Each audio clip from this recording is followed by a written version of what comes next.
Did you know that the Ahom dynasty originating in Assam was one of the longest reigning empires of India, which ruled for over 600 years? In fact, the Ahoms were so successful that they managed to repel the Mughals 17 times.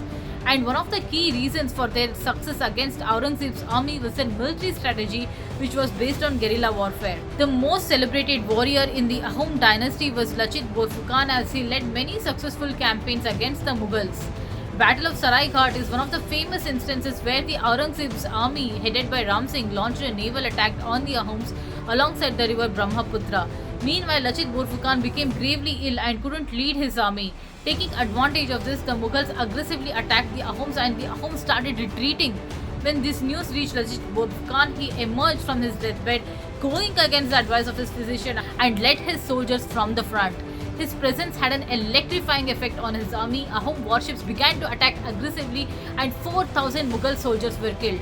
The Ahoms drove Mughals out of Assam once and for all and cemented their place in history as an invincible fighting force. It was the year 1532. The Sultan of Bengal, Nusrat Shah of the Hussain Shahi dynasty, had sent an army commanded by Turbak Khan to attack the Ahoms. Mula Gabru, the sister of King Suhung Mung, pleaded her husband Friesen Mung to not go for battle that day. When Mula Gabru's husband inquired the reason, she explained that the armor cloth which brought good fortune in battle was not ready.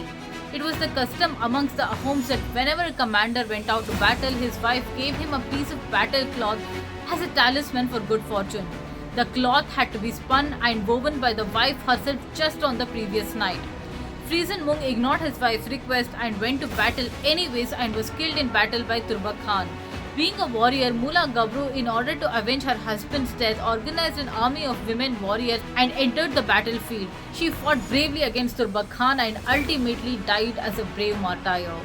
Turbak Khan was eventually killed in the battle by her brother Suhung Mung.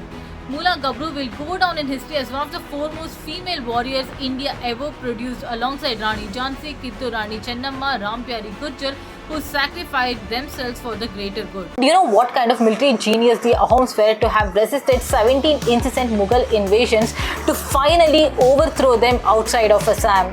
Once in the middle of the night, inside the Mughal camp by the river Brahmaputra, on its banks appeared a large group of dancing skeletons. Their skulls and bones were weirdly glowing in the dark.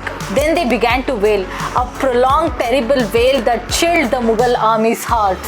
So paralyzed were the Mughals with fear that these dancing skeletons took the sword from the enemy's hand and started killing them one by one.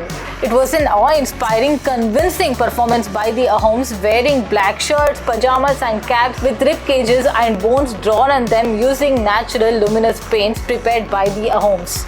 Thus, the Ahoms exploited the Mughals' belief that Assam was a land of black magic and sorcery to their advantage. Did you know the famous Kamakhya temple in Assam has a mysterious secret?